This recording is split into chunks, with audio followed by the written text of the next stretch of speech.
Good evening, Bill. Why am I so small on the screen right now? Ian, fix me, please. Oh, there we go. Now we're good. I can see myself. Good evening, guys. Welcome to Buffalo Late Night. Good evening. How are you? Happy Thursday. Happy 1 week to NFL draft night. I'm unbelievably pumped to be here. I'm in a great mood.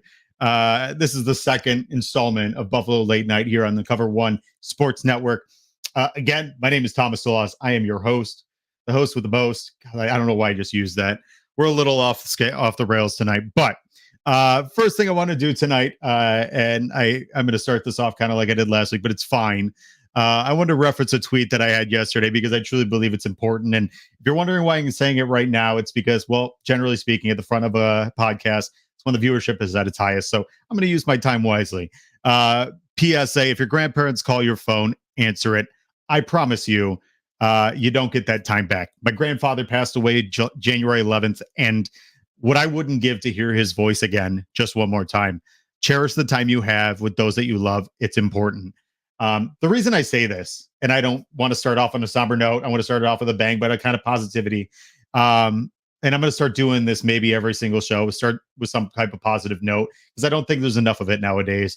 I think it's really important that if you have close family members, loved ones, friends, whomever it might be, call them, tell them you love them, send them a text, whatever it may be. Stay in contact with those people because, I lived with my grandfather and my grandmother for about 5-6 years. I grew up by their side. My grandfather helped raise me. I was very, very close. And suddenly he passed away.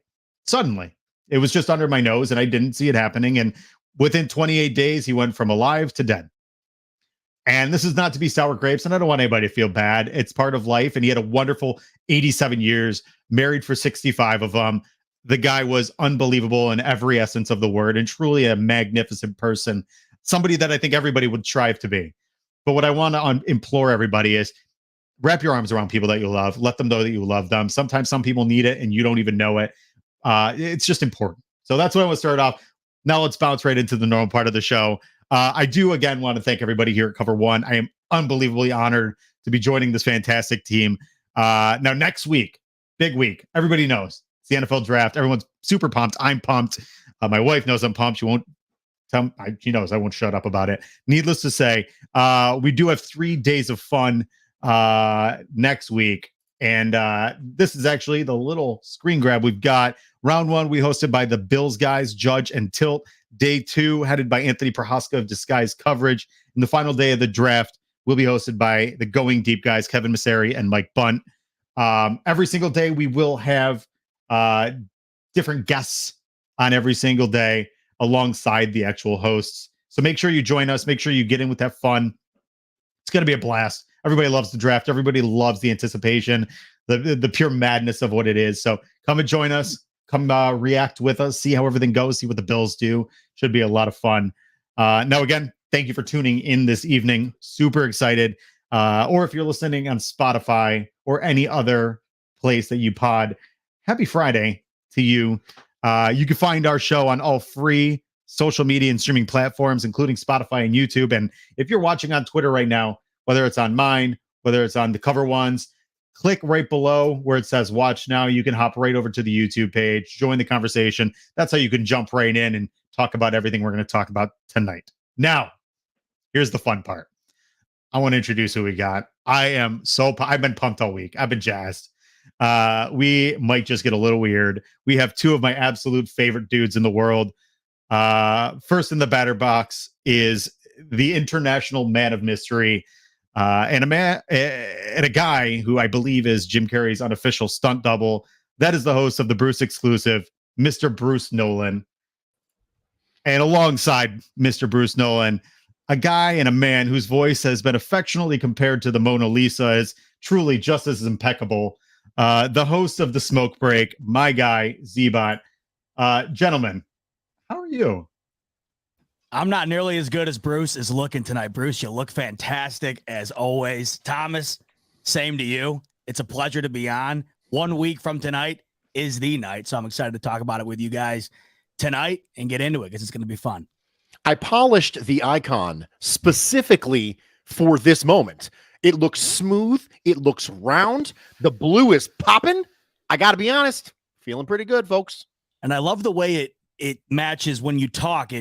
It's got that orb that goes around it, and it matches to every beat of the voice. It pulsates like your heart will beat when we do what we need to get done tonight. Right. Love that. We are set up, Thomas. How about that? Yeah, man, I'm feeling it. I'm unbelievably excited. And for everybody that's here tonight, I hope you go ahead, hit the like button, hit subscribe, and make sure you're following these two guys as well. A lot of great content. Now, what I want to get into right away, because this probably will take for most of the show, we are going to be channeling our inner Bills front office. The way that this will work is we are going to work together. Bruce, Zach, and myself, Zach Zbot. For anybody who doesn't know, he has a real name. Yeah, we will go, once in a while. We will go work together. We don't believe in real names here. I didn't even put that together. I didn't even realize. Thomas, you're the only one, man. It's time. Perfect. We will work together. We'll be go pick by pick with our respective selections. And barring we don't make any trades, we're going to just see how this thing goes. Now, obviously, with the chat, if you guys want to join in the conversation, if you guys want to suggest who we should trade or take, trade, make, whatever, we will consult you guys. But feel free to hop into this thing. What I will say is, gentlemen, how are you feeling? I know there's a lot of conjecture right now. There's a lot of different talking points really going into last year. I think we kind of had a general idea as to where we're going. How do you feel? I don't know if I really know which direction we're going at this present moment. I think it's always difficult when you're at the bottom of the draft. I think that the idea that the list gets so much longer and each draft pick up until yours is an opportunity for a branch of the timeline. You know, if we're Marvel Cinematic Universe ring this thing right here, every single pick is an opportunity for a branch in the timeline. And so the farther down you get, the more possible outcomes you get, because at the very top of the draft, there's a little bit more chalkiness to it. You think, okay, it's one of these 10 players. If I'm here at 6, it's one of these 10 players, right? But if I'm here at 27, then it's one of these 45 players, 57 players, especially when you run into the spot like Brandon Beane alluded to at his pre-draft press conference, which was there aren't that many first-round grades. So then you open yourself up to, okay, a lot of second-round grades could go at 27. How many second-round week grades do we have in addition to all the people we have at first-round grades? Then you have the trade up and the trade downs, which get more common as you start to move back in the draft because the price is cheaper. So you add all of these things in play, and oh boy, it is a whole thing. And you always think that you can utilize needs and just say, well, that'll narrow it down. But you don't know if the team values the needs the way that you do. So I don't fight this anymore. I don't fight the chaos. I lean into the chaos and I just go, all right, there's a lot of shrugging that happens from Bruce on draft weekends. It's either a good shrug, like, oh, okay, look at us, or it's a, Reese Witherspoon gif sort of shrug, where I'm like, it could be worse, So there's a lot of shrugging. I don't do much yelling and throwing things at my television because I accept the chaos, because I accept the fact that there are so many, almost infinite number of pathways that could all potentially lead to some semblance of success on a gradient. So that's the way I feel.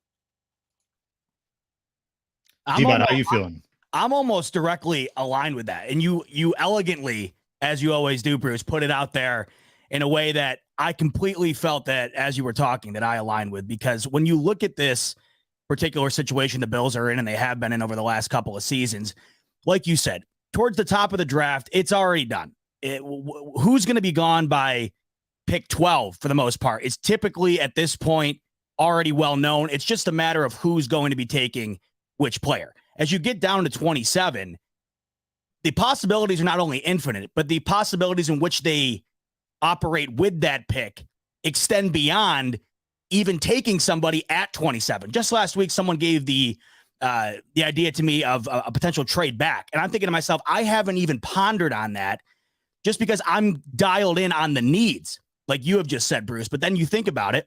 You think about the fact that as you look at it right now, I'm seeing roughly 20 or so first-round grades from some of these guys in the main media who are putting out their quote-unquote expert first-round grades. I'm seeing anywhere from 20 to 25 first-round grades going into it.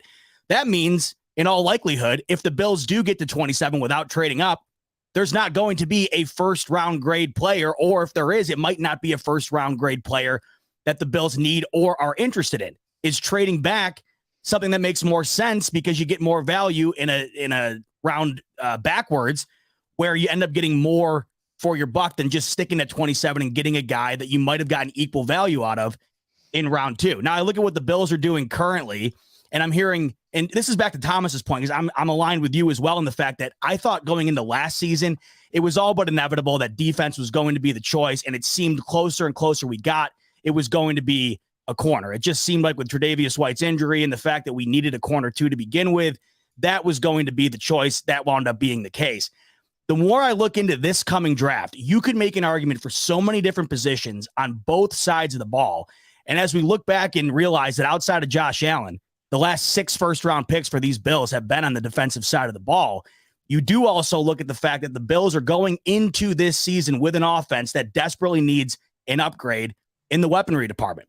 On the same hand, you look at the defensive side of things, you lose Tremaine Edmonds, you lose Leslie Frazier for the year, and we also know what Brandon Beane and Sean McDermott like to do in the draft, and that's draft defensive players. So going into this right now, where I stand right now, to answer your question, Thomas, I'm as uncertain today as I feel like I was from the beginning of this whole thing. But the one place I do lean as time has gone on is I have leaned way closer to offense than I did in the beginning coming into the draft, just because I feel like over the last several seasons, going defense without addressing offense in the first round, it just feels like right now, with what Brandon Beane and McDermott have been saying about trying to switch up Josh Allen's game style to preserve him more, to protect him more, you can't do that without either adding to the line or adding weapons around him to take the load off of his plate. We just saw them try to do that with Damian Harris. So I just feel offense seems more likely to me right now. But then again, I'd be going against the trend that these guys have set for the last several seasons. So kind of like what Bruce said too, up in the air, shrug. We'll see what happens. I'm excited either way, though. I'm excited to add to this team. And I think on either side of the ball, there's much needed value and much needed positionary that needs to be added to. So I'm excited to see what they end up doing. Now, here's the big thing, I think, for all of us, including the chat, every Bills fan. I think the big thing that we're looking at now is, what direction should we go? What direction as a team collectively do we need to focus on? And I think the one thing I keep going back to is, if you look at this team last year, amongst all the injuries, we were still successful. We were able to stay afloat when Micah Hyde went out, when Jordan Poyer had multiple injuries. We had a secondary that was absolutely just debilitated, even to the point where Jamarcus Ingram played for a little bit in the game. You saw a line that had injuries left and right. And yet, with all of that, they were still competent. I think the one thing that I constantly turn back to is, Why can't we have more? I know a lot of people keep saying we've got weapons. Okay. Why not more? Why not add to the arsenal you already have? I mean, we talk about wanting to beat the best, right? You want to beat the Chiefs. You want to beat the Bengals. Eventually, you have to beat an NFC team if you make it to the Super Bowl. The best way to do that is to get more weapons. And look at the Bengals. I think that, or is there a better example of having too many weapons at your disposal than the Bengals? Samaje Perine and Joe Mixon in the backfield. You've got probably the best wide receiver core potentially ever created with Jamar Chase, T. Higgins, and Tyler Boyd. And then they just keep going. It's unbelievable. And that's just not them either, because when the Chiefs were really good, they had Tyreek Hill and Travis Kelce. And then you have guys like, Keenan Allen and Mike Williams over in San Diego. Why can't we add more to that? And that's why when people talk about, well, do we need to go defense or offense? As much as I love the prospect of a Jack Campbell, because I seem that is the name, the hot topic name, I think I keep going back to why not more? And I think that's been my mantra all week is we need to keep adding more. And I'll tell you, I don't know if Bruce is going to be happy about this, but it's fine. The one name that I keep going back to because it's still unresolved is DeAndre Hopkins. I thought you were going somewhere else. I thought you were going to say Bijan Robinson. So did I. Nope, not going to Bijan. No, I am unequivocally against the prospect of adding a running back in the first round. Tight end, cool. I'm absolutely game. DeAndre Hopkins is in a very interesting situation and a prospect at that, because you add, and I know Zbot, we've talked about this. We talked about this with OBJ last year before the start of the season. Bruce, I know we've talked about this before.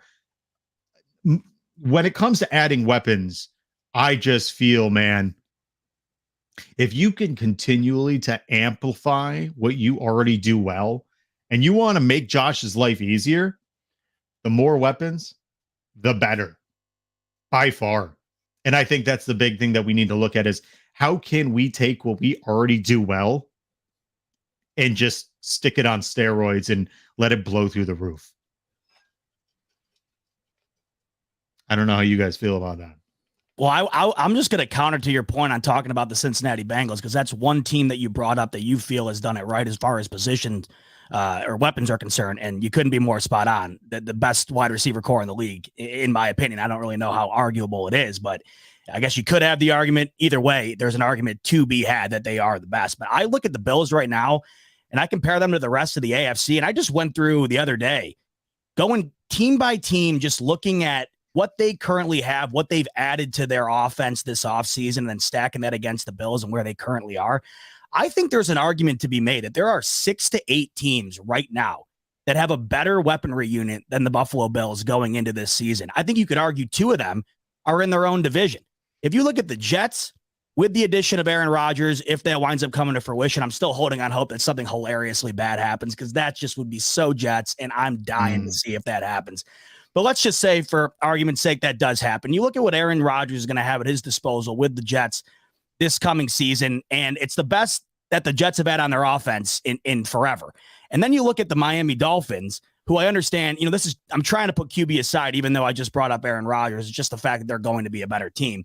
But even with the woes and injuries of Tua Tagovailoa, you look at the offense on the Miami Dolphins, and that is absolutely no joke. And when you talk about comparing some team to what the Bengals have, look no further than the Dolphins in Tyreek Hill and Jalen Waddle. And let's not forget, this offense without Tua Tagovailoa put up 31 points on this Bills team in the playoffs. So you look around the AFC right now, you could argue Miami, the Jets, the Chargers, Jacksonville, KC, Cincinnati, perhaps even Vegas and Denver if you wanted to have the argument. I think there's an argument to be had.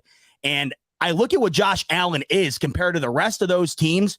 I mean, outside of Kansas City, it's Bills all day in terms of the quarterback. But when you look at these other teams and what they've done to help out their quarterback, who's not as good as Josh Allen, imagine if the Bills could do something similar with having Josh Allen. That's where I align with you when it comes to the weapons. The problem with this upcoming draft, though, is there going to be the ability to get that guy? At 27, it's going to be tough. Moving up, should they do that, what's that going to take?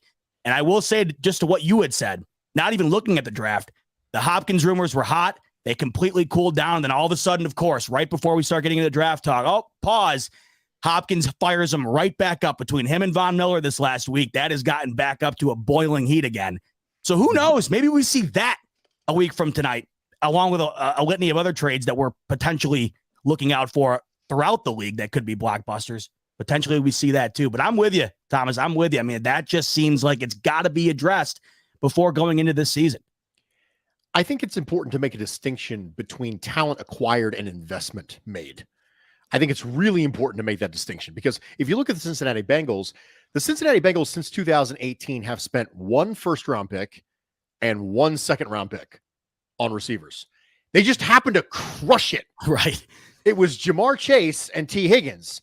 Now, Brandon Beane and I have not always seen eye to eye on a lot of things, but this one thing we do, and that is I don't want to be bad enough to get Jamar Chase. We agree on that. So I think we need to make sure we're making a distinction here between the expenditure and the result, because I don't necessarily need the expenditure. We just want the result. Mm-hmm. I think getting a reasonable wide receiver 2 in the 4th round in Gabriel Davis is that's above expectation. Most 4th round receivers aren't as good as Gabe Davis. We can agree on that. Absolutely. But we're also not in a spot where we can get a Jamar Chase. So you kind of work with the assets you have. You know full well that your expenditure could be similar, greater, or worse than Cincinnati, and you could end up with a worse, similar, or greater result.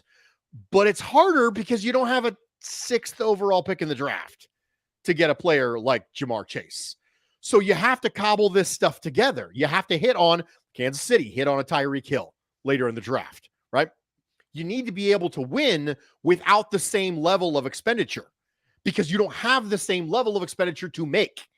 And so I am completely on board with drafting a wide receiver at 27. I'm completely on board with drafting one in the 2nd round. I think that there's going to be a lot. I think there will be a meaningful run on wide receivers on day 2. Like really meaningful run on receivers on day 2. And one of those receivers inevitably will break out and we will all have the discussion on how many good receivers you can get day 2. That's just the way it is. That's what's going to happen. We saw the same thing a couple years ago in the draft class that had DK Metcalf and Terry McLaurin in it. It was day 2 receivers winning the day. A.J. Brown was in that group. It was a really, really good receiver class. And none of the good ones, the one who was taken in the 1st round was 166 pounds.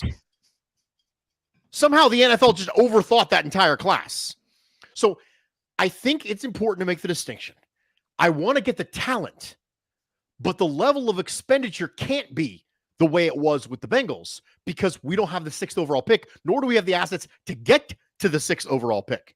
So if you think about this as far as the draft expenditure in capital, like points, if you think about it like points, how many points would I need to get as far as the Jimmy Johnson trade calculator or the draft tech trade calculator? The Bills can't even get close to what the Bengals spent. Right. So they're going to have to find a little bit more creative way of solving this problem. So I'm all on board, 100% on board with taking a receiver. But the idea that you're going to do it and you're going to get similar results to those other teams, Miami got Waddle because they're bad, right? The Bengals got Jamar Chase because they're bad. So you need Beane to hit on a 2nd round pick, on a 3rd round pick, on late 1st round picks, which has historically not been good for wide receivers, by the way. Late 1st round picks have not historically been excellent for wide receiver picks. So I want to get that same level of talent too, but it's going to be harder because you don't have the same level of assets to give. Absolutely. Now, real quick, because we'll take a second, then we're going to get knee deep in all this. As a father, as many parents do, we want best for their children, and that starts with their dentist. Dr. Zach Mills in his practice, a dentist for kids, is who my wife and I will be taking our son Griffin when he has some teeth. A dentist for kids offers individual dental treatment for kids of all ages by providing relaxed, fun, and encouraging environment. Dr. Zach's goal is to help your child build confidence in their smile with their overall dental health. if you are in Rochester, and I'm sure there's got to be someone watching from Rochester, Dentist for Kids is currently accepting new patients, and they participate with most major insurances.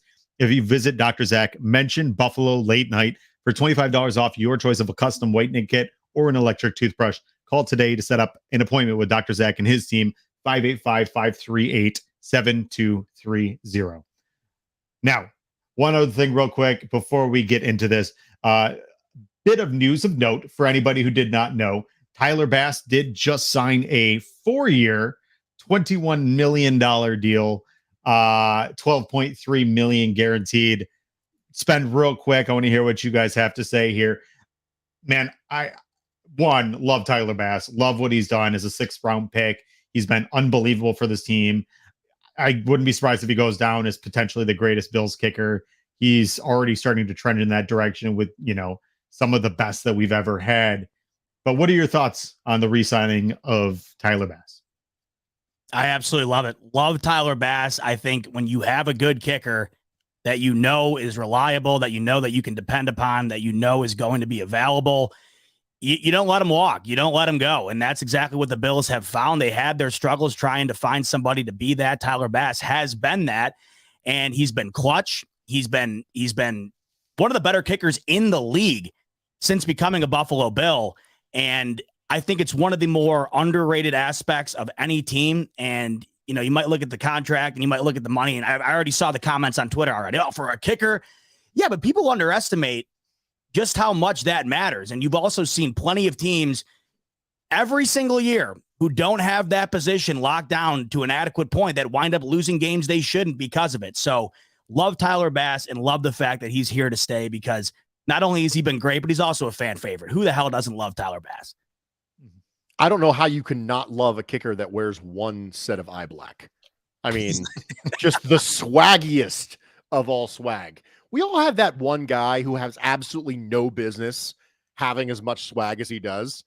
Is that one guy who you go to the YMCA and this dude is wearing sweatpants with one leg pulled up above the knee, right? He's out there hooping in moccasins, and you're like, if I could be half as cool as this guy when I grow up, I would be in really, really good shape. I'll tell you an interesting thing about kickers is this is a very strange Bruceism. I care more about the structure of kicker contracts than I rightfully should, and I'll tell you why. Kickers are good until they're not. We always see this. You see this with every previous kicker. Hauschka was good until he wasn't. Dan Carpenter was good until he wasn't. And usually what brings this on is it's an injury. Some sort of kicker will have an injury and they're just never the same ever again. And so I always really care about dead cap hit on kicker contracts. Just a strange Bruceism out there. I want to know that the Bills can get out of this contract whenever they want and be done with it. Because inevitably, every kicker's really good. And then they'll have some sort of freak injury and they just never recover. They're just never that guy again because the muscle memory doesn't catch up. They start overthinking it. Their mechanics get off. And they're just never that same guy ever again. That happens all the time. The Bills just saw it with their last 2 kickers. They suffer some sort of injury. I'm still mad at Henry Anderson. I'm still angry at Henry Anderson for what he did to Bills kicker. So for me, I'm actually going to be really interested in seeing what this kicker contract looks like. So for me, just a nice little side. I mean, we all know Bruce has some neuroses, but this is a specific type and flavor of neuroses. So I'll be interested to see what the structure looks like. Yeah, I'll tell you. For anybody that thinks that signing a kicker to an extension is crazy, I think we've had enough conversations where we haven't had a kicker and we've had to go for it in the worst possible scenarios because we couldn't rely on them to be able to hit anything above a 45-yarder. Just the ability to have the peace of mind so that any part of the playbook is now opened up, because that's what you have to always remember with a kicker, just the same as having a very good punter. Because how many times have we turned on a game because the Bills weren't playing and that person didn't have a long snapper or a kicker or a punter, whatever special teamer, right? And you saw they had to completely change their entire game plan because of that. specialty players are important because they play special roles. When you've got a quality kicker, not only is it imperative because at the end of the game and you need to make a field goal, you can rely on a guy like Tyler Bass who can kick it in every type of weather, and he's proven it thus far. But on top of it, you have a reliance level of you can open the playbook and not have to worry about, okay, well, I got to get it within a certain distance. No, you really don't. You can get him pretty far out because Tyler Bass can kick it really far. So it's a fantastic move. It's a fantastic, extension. And even more so for all the people that think that Brandon Beane doesn't know how to draft. It's another notch in his cap that he has once again found a guy to be able to extend. And here's the thing, guys. Kickers aren't always extendable. Roberto Aguayo was a second-round pick, and he's already out of the league. So the fact that he found a sixth-rounder has been unbelievably fantastic. I'm super excited. And the guy just seems like a normal Joe Schmo, which makes it even better. And people say he's like my twin, which is weirder. He does look like your twin. He does. It's a couple of good-looking guys right there. And he screams Buffalo too. I don't know what it is. Maybe it's just because you get used to him being a Bill, but some guys are just Bills to me. I don't know why. He just seems like that, like Bruce, kind of what Bruce said, where it's just like, why do I love this guy so much? He's a freaking kicker. He doesn't really speak. You know what I mean? There's just something about him. And I just feel like that. I feel that from the team. No clue why. I get this all the time. And he's just one of those guys. I love him. But then, of course, like Bruce said, you love him till you don't, right? I'm gonna love Bass as long as I can until something, because it's kicking's one of those things where all of a sudden, you don't know what the hell happened. But the nice thing is T-Bass is a young gun, and we haven't seen any problems thus far. So I'm stoked about it. I love the fact that he's going to be around. He's one of my faves. By the way, I love Charles's comment. Maybe we should just trade all of our draft picks and just have Brandon Beane draft from the 5th to the 7th round, because the guy has been absolutely lights out thus far in those rounds. Scratch him off. Love it. Now let's get right into this. We're going to really dig deep here. Guys, like I said, everybody, if you're watching, jump into the conversation, jump into the chat. If you're watching on Twitter, feel free to hop on over. And if you are watching, go ahead and hit that thumbs up button. Truly, truly, truly appreciate it. Now, what we're going to do is we are going to go round by round. And, gentlemen, obviously we're going to discuss everything here. And I told you guys, I gave you a little instruction to come with 5 guys that you believe were within a realm of possibility that you would believe would be worthwhile to draft at that 27th spot. So what we're going to do is we're going to go down the board. And if we see guys slipping or somebody that's important, we're going to keep a tab on that, potentially look to trading up. Now, I know the big thing is we don't have a ton of draft capital. We have 6 picks and we do have some work to be done. The big thing is, and I know something that I don't think a lot of people have looked at, is the salary cap next year is going to go up. But the problem is, so are the top 9 guys on the Bills salary cap, and they equate to $178 million, including Josh Allen, whose cap hit will be $58 million. So we do have to be careful. You do have to be cognizant of those decisions and making sure that you are utilizing those draft picks to kind of fill in those gaps with some cheap labor or inexpensive talent, I should say. Somebody corrected me. I shouldn't be calling NFL players cheap labor. That being said, let's go ahead and get this kicked off. What I do want to ask Bruce and Zbot, is there somebody for you guys that you are instinctively targeting? Is there somebody that in this first round that you are really honing in on or keeping an eye on as to where he is on that draft board? No. And the reason I'm not doing that is because I don't get my hopes up like that. When you're at 27, I don't think you can afford to. I think targeting people when you're at 27 is a bad thing. I think it forces you to make rash decisions. I think it forces you to reach for the next guy at that position. I think it's a bad strategy. I understand, especially when you have a quarterback. One of the reasons why I'm not always in favor of trading up is because the players you should be trading up for are the players that are pivotal fulcrums for the future of your team, which is usually just your franchise quarterback. So yeah, by all means, let's trade up for a quarterback. 100%. Most of the quarterbacks have been traded up for, right? That's just the way the first round of the NFL works. If you want your quarterback, you go get your guy. But aside from that, the targeting can be dangerous because you fall in love with a specific guy. Brandon Beane traded up and used a 4th round pick to do so to get Kyrie Elam, specifically because it was the last corner on their board that had a 1st round grade.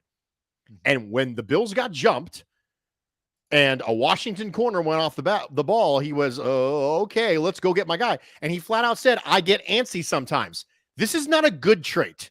Getting antsy is not a good thing in a general manager. He's admitting a flaw. And so I don't want to do that. Total agreement. There's not a guy that I'm particularly in love with at all. Like Bruce said, I feel like you can't be.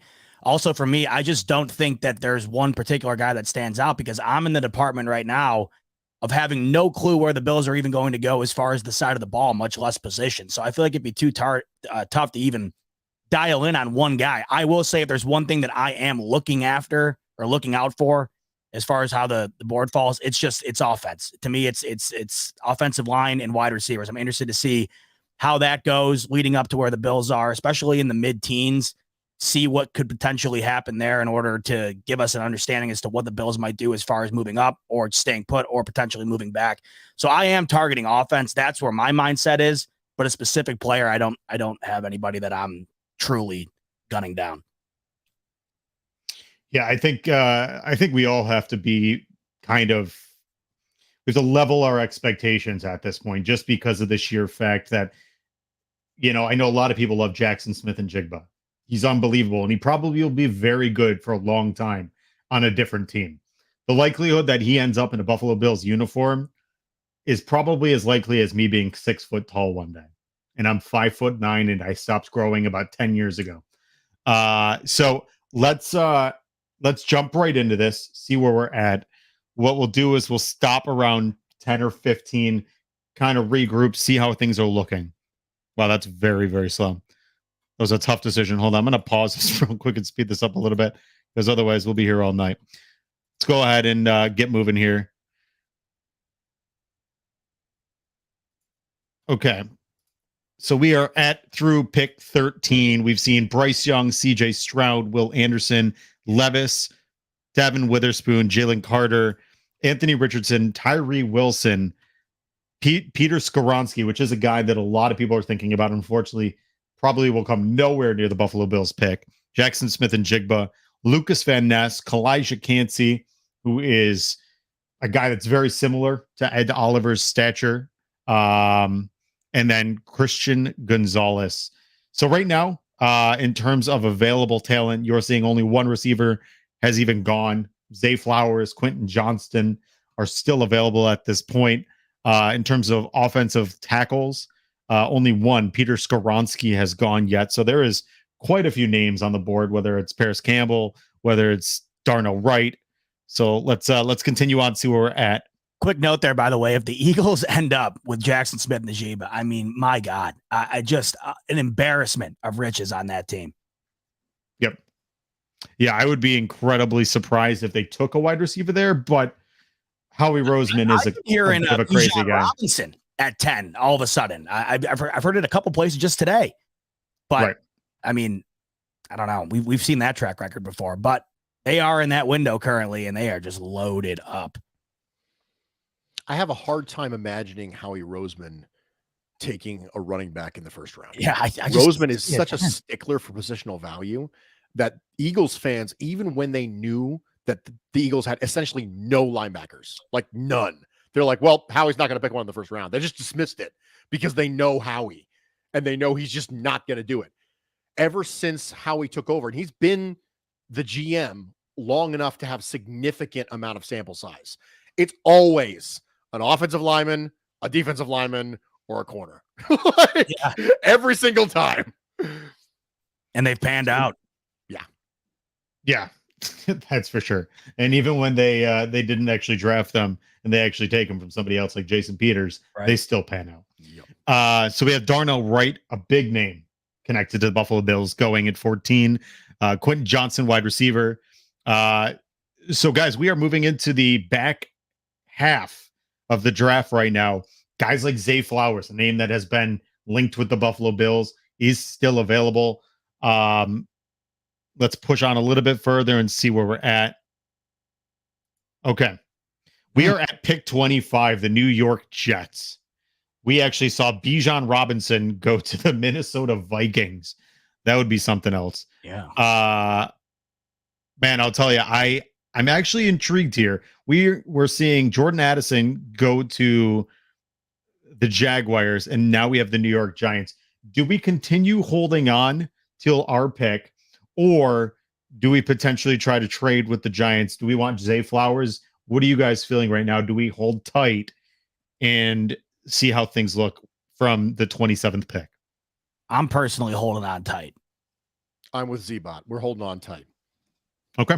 Let's go to 27, see how things are looking. I think Giants go. I've seen wide receivers. I don't know how they couldn't.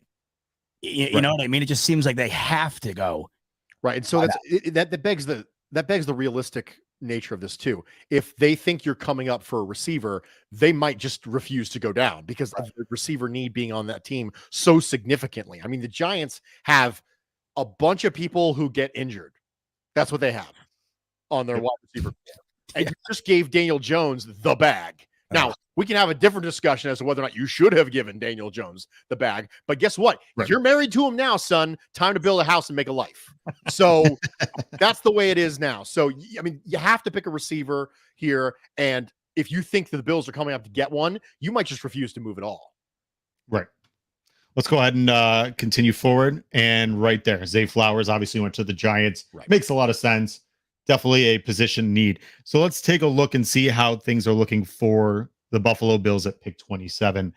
We got safety Brian Branch, Brian Bresee, Anton Harrison, Broderick Jones. Broderick Jones, a guy that probably most people didn't think would actually fall to the 27th spot. Michael Mayer, excuse me. Felix Azuma. I'm not going to try to even butcher his name. Mazi Smith, BJ Ajalari, DeJuan Jones. Quite a few options there. Gentlemen, do we see a name that sticks out? Do we want to try to gain some capital? How are you feeling about this right now? Let's talk this out. Okay. What do you think, Bruce? First off, Broderick Jones is clearly the best player available right now, in my opinion. Mm-hmm. And he's a player he shouldn't be here, right? Broderick Jones should not be here. And so that's the one that sticks out for me. He's also only played like 38 snaps at right tackle. So you can't really just say, oh, we'll just plug him in at right tackle. That's not quite how that works. But if he's here, somebody should be willing to give me something to come up and get him. Somebody who maybe really needs a tackle. Somebody like the Arizona Cardinals at pick 34. Let's go with the Colts at 35, right? I know the Cardinals still have DJ Humphries. I know, I recognize that, but the Colts at 35 seems like a good fit for me. That they would be willing to come up, make a deal, see if we could, rake them over the coals a little bit. Broderick Jones is the best player available for me, but he's a best player available at a position the Bills kind of have locked down right now. And I don't think it's as easy as just saying, we'll just go play right tackle. Like Broderick Jones is inexperienced at the position he plays now. Right. So he's even less experienced at right tackle. And it's not as simple as we'll just take the tackle and flip him to right. I hate it when people do that.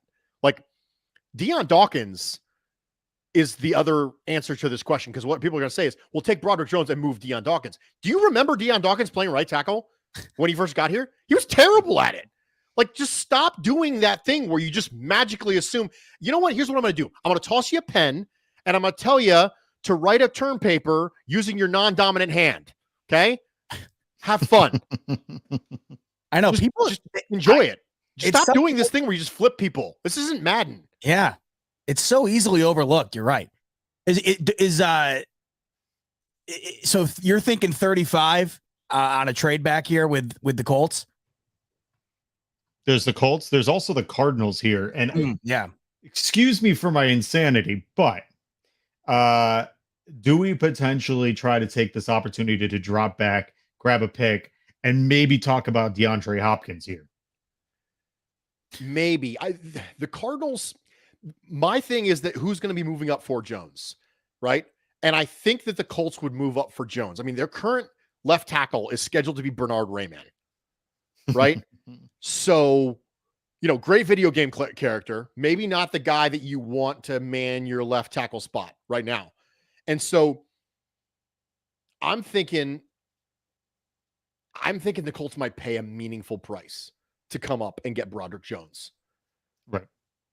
So I want to leverage the fact that there's one person on the board who does not deserve to be here, and that's Broderick Jones. So let's leverage that. Let's get more assets out of that. Let's take advantage of the fact that the person who's not supposed to be here is at a position that the Bills kind of have set right now.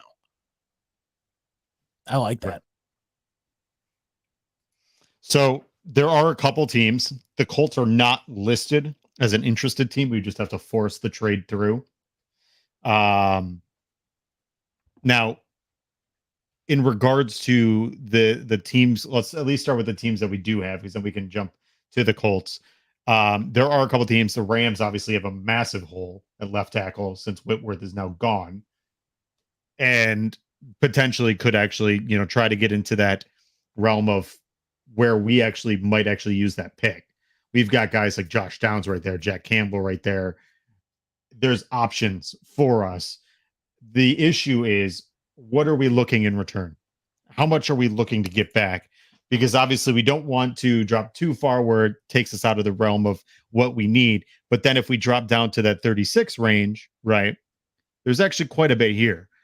If we wanted to upgrade our guard situation or get a, DeJuan Jones, I think he's a little too big, needless to say. You got a Josh Downs, you got a Sam Laporta, Jack Campbell. There's a ton of options in that little range. Do we drop down to the Cardinals? Do we drop down to the Rams? You guys tell me where we're looking, and we'll kind of go from there. I don't know predictively if the Rams are going to move up. The Rams went straight from F them picks to please give us a pick swap in the 7th round for Allen Robinson. So I don't think their mindset is right this year to move up for somebody, but we might try like a compression. So for example, if we gave the Colts 27, can you pull them up real fast? And let's say we gave the Colts 27. There we go. I apologize. For some reason, it was just sharing the actual screen, but it wasn't showing what I was doing. Yeah, no worries. So let's say we gave the Colts 27 and we asked for 35 and 79, but we gave back 130. Yeah, it's showing they don't want to even look at this trade. What about 91? Yeah. Really? I think, yeah. That feels weird. Yeah, that's for in this system in PFF. Why would it has to be a team that's interested? Oh, it has to be a team. They won't even accept Indianapolis moving up, even though we think predictively they would be interested in moving up. So we have to pick the Saints, the Chiefs, the Cardinals, the Rams, the Raiders, the Titans. What about the Raiders moving up for a quarterback? Did they take a quarterback at 7? I think they did. Who did they take at 7? Let me take a look real quick. They took Anthony Richardson. Okay, so that's a no. That definitely fits their mold too. I just don't know if the Cardinals are going to move up. I just predictively, it feels weird to do it. The Broncos have no picks. They're not going to move up, right? What about the Titans? That's a good question. Who the Titans take? The Titans, could they move up for a quarterback to replace? Because I don't know if they believe Malik Willis. They clearly don't. I mean, Vrabel just said, screw you, man. We're done. We're going with a journeyman. Yeah. Right. So I feel like we could get quite a bit out of them in terms of draft compensation. There's not really any player I want out of them because they're not going to, they would never trade like a Treylon Burks. They're not going to uproot their entire franchise for the sake of the conversation.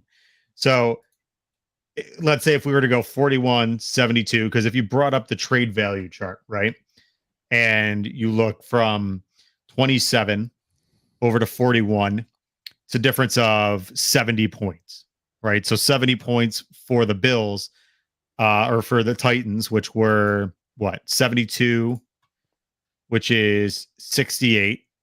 And then what did we ask for? 186, which is probably next to nothing. 6 points. Yeah, that's probably not that crazy if you're going to ask them to move up that far, that you could probably get quite a bit in terms of value in return. Couple things in the chat. DF Forever says that Dawkins played right tackle in college. He did not play any meaningful right tackle in college. So be aware of that. Did not play any meaningful right tackle since I think high school. And yes, I know that Fisher is a tackle for the Colts. I still think it's probably going to be Rayman because Fisher's not good. So the Colts do have a need there. 100%. I think we might disagree with how we feel about former number 1 overall pick Eric Fisher, but I think the Colts have a need at left tackle. Right. Somebody asked how many points 37 to 24 or 34 to 27 if we did a swap for D-Hop. 34 to 27 is 41 points. It's the equivalency of almost exactly what our 3rd round pick is. So we're basically giving up our value of a 3rd round pick, and we're trading a 3rd round pick for DeAndre Hopkins and getting a lower 1st round or a high 2nd, low 1st, right? God, something about that. I don't. I mean, I just wonder where the headspace is right now, currently with the Cardinals, because that situation just interests me. Their jerseys are in their headspace right now. That's what they're working on. They're working on new jerseys the year before they're going to end up with the number 1 overall pick because they're not any good. Well, as they should, I guess, right? They got to make money somehow. They're not filling the stands. Marketing, baby. Yeah. Not a fan of the unis either. But I do wonder I just wonder if he is going to end up getting moved, whether it be the Bills or somebody else. And that's what I wonder, if you could just heads up, make a trade for him pick by pick. But the problem is with this type of system, it's not going to do something to that nature. So do we want to do some? Oh, I'm sorry. Go ahead. No, I was just going to ask you. So currently, what are they accepting at the bare minimum here? The Cardinals. The Cardinals, they would absolutely, I mean, straight up, they would do. I mean, they're going to give us 34, 96. I don't know if they'd take 60. Yeah, they won't take 66, 34, 96, and probably 168. So you'll get three picks for 27. Pretty decent value right there, I would say. I mean, so you're actually, if you're Beane at 27 and clearly at that point, there's not a guy like we were talking about earlier that you're itching for, where you had to either move up or you're totally stoked with where you're at. I don't mind adding 2 more picks to the arsenal to move back to where I feel like at this point, the positional groups you're going to address, you probably are going to be able to do it in a way that wouldn't be significantly more valuable in doing it at 27. Right. I don't mind it. I think it's weird predictively. I do not think the Arizona Cardinals are in the spot where they're going to move up this year. So it makes me feel disingenuous doing it. But on paper, I'm fine with it. So maybe we should just make a pick then. What do you think? So Bruce, you were saying earlier that, obviously you think Broderick Jones is the best move. I think he's the best player on the board right now. I just don't think, because I don't want to move him to right tackle. Right. Because I don't think he's experienced the position he plays now. And I have zero interest in moving Deion Dawkins to right tackle. So it's just, you just don't have a fit for him. So looking at that board then, obviously, he might be the best available, but it's just not a great fit. What do you two currently see right there? Where if you just think you're let's go into the mind of Brandon Beane, because I feel like that's probably the best way to treat this. Obviously, we'd love to do what we'd like to do, but if you're Brandon Beane right now and he's looking at this setup and they haven't moved up, obviously, and there's nobody willing to move up with them, where do you see him going here? I think a hankering that the Buffalo Bills would absolutely love Brian Bresee. I was just going to say the same thing. I think they're going to absolutely love him. Brian Bresee's sister died last year during his literal playing year, and it took a massive toll mentally on him. And he still was very, very good. He wasn't as good as the year prior, which I think is why his stock dropped, because the NFL doesn't care about stuff like that. But the Bills do. And I think he would fit their mold and what they need. And the fact that they have no defensive lineman under contract beyond this season, and you could bring a guy that Brian Bresee can play both inside, outside. Right. Can play defensive tackle, can play defensive end. You can do whatever you want with him, move him all over the place. I almost relate him. I don't know if this is too much, Bruce, but mentally reminds me of JJ Watt in terms of his body size, the way he plays. Obviously, he's not JJ Watt. There's not very many JJ Watts, but that's the way I see him when I watch him in his tape. That's the guy that stuck out like a sore thumb to me, as a guy like Brian Bresee, that if he's on the board, man, I'll tell you, I feel like they would have a hard time passing up on a guy of his talent, because they're going to look at what he did last year and say, look at what he did this past year amongst everything he went through. I think that there's a chance that they look at a player like Brian Bresee and think he's K1 short. And I think that when you look at their history, you look at what they value, I don't think they care at all about the sunk cost fallacy. I don't think the fact that, well, they've spent a lot on defensive line, I don't think that means anything to Brandon Beane. I don't think he cares one bit if you're mad that he spent a lot on that, because he's not happy with the results he's getting. Mm-hmm. And his definition of success, getting to the Super Bowl, came through largely the idea that the game was controlled by the defensive line. So he's seen the promised land, right? He's been to almost the top of the mountain, and he got there a specific way. And I don't think he's going to be deterred by the fact that he tried and didn't get it. So for me, I think it's a perfectly reasonable put in your head pick. Like, I would go like this. All right, yeah, I get it. A player like Bresee, if he's not injured, he doesn't have the issues, he's probably a top 15 pick. They might look at this as value and go, listen, I don't want to be bad enough to get a player like Brian Bresee. I don't have to be bad enough to get a player like Brian Bresee anymore. Now I can get him at the bottom because of other circumstances. So when I look at that and I think about placing a player like Brian Bresee next to Daquan Jones, because it's very important. The chat is now also moving Deion Dawkins to left guard for some reason, and also saying that Brian Bresee is too small. Brian Bresee would be a 3-tech for this team, right? He's 300 pounds. He'd be playing 3-tech. He's giving you another 17 pounds over Ed Oliver and about 5 inches. He's 6'5", 304 pounds. For anybody who thinks that Brian Bresee is too small, right. He's a very he's big not gentleman. Playing 1-tech for you. He's playing 3-tech for you because Daquan Jones is next to him, and Daquan Jones is your 1-tech. So I think it's possible that Mazi Smith, the Brian Bresee, I think this is a Brandon Beane-ish sort of thing. Based on what you're saying, it totally makes sense. I just, me personally, but I guess looking at it the way it's fallen, I don't know. See, this is where I just fall back again to where I try to defer to whatever the guys in the room who know the team best think. I try to have that mentality, because even though I'm currently looking at offense, if I'm looking at that board right now, I don't know if there's anybody at the value in which you might be able to find somebody later on that's going to give you pretty much the same results. So I think if you're finding a guy that you think is completely aligned with what they have going on, which we know is big for them, we know that's big, and that's why they've had the culture they've had. And I pound the table on it all the time, how I think it's one of the most underrated things in sports. I think the Bills have built one of the best in all professional sports. I think those are huge qualities that they look at. And the more you guys are talking about that aspect of things, it does make sense. Plus, to your point, Bruce, and talking about the amount he has spent on it. And I think that's where I kind of align with, like, it's almost like you're just kind of getting tired of it, but you're spot on when you say he has not gotten out of it what he has wanted. We know that for a fact. That's why he keeps going back to the well. Right.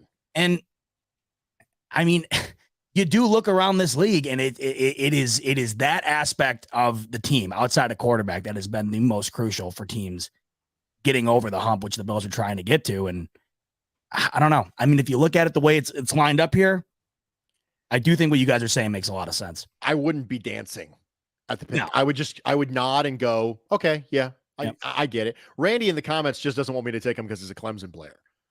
and he's South Carolina homer. So I get that. I expected this from Randy for sure. But it's, it makes like I would just sit back in my chair and go, oh, that's a completely on brand. That's on Brandon for him. Oh, Here it is. completely on Brandon. There he goes. That's going to be the next 26 shirts, right? On Brandon. Oh, I can see it now. I can see me in it. Perfect. Double perfect. There is one other option, and I was playing around real quick. I get worried if we do this that Brian Bresee might not be there, but if you feel it's worth it because there's other options, we can do this. The Saints 29, 40, and 115 for 27, 59, and 91. You drop back on the later round pick, but you move 19 up into the second. Decent value, 81% chance that they'll accept it, which pretty much means they will. We could potentially still get that guy, Brian Bresee, potentially. I don't know if we will or not. But you also move up a little bit higher. You could potentially get Jack Campbell. I'm not mad because I'm not bouncing off the walls about taking Brian Bresee. So moving back a couple spots is completely fine by me. Zbot, what do you think? I'm all about, in this particular circumstance, being able to.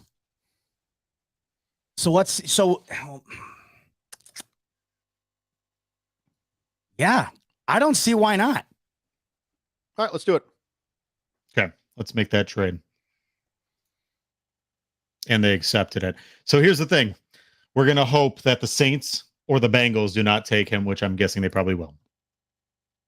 And the Bengals, in fact, did. And that's fine. That would make sense. Well, it's not the Bengals, though. That's what pisses me off because they have scaled up my shit list. They have on an absolutely remarkable pace, too, by the way. But hey, whatever.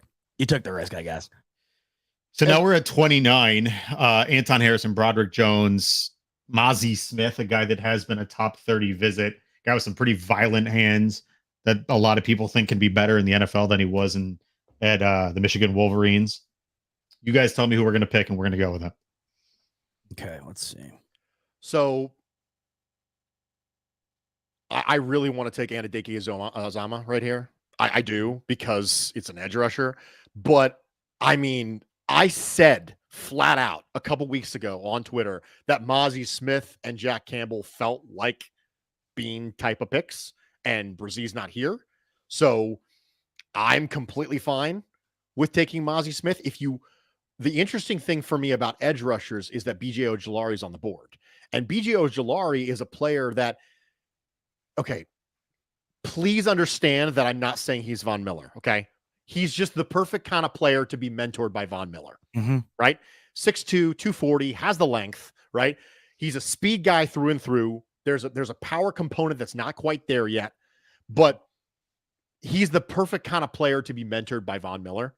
And so if you were worried about backfilling with the idea that Von Miller is an older player and you wanted to try and get something there, then I can get behind BJ Ojulari right here. I can get behind Mazi Smith here.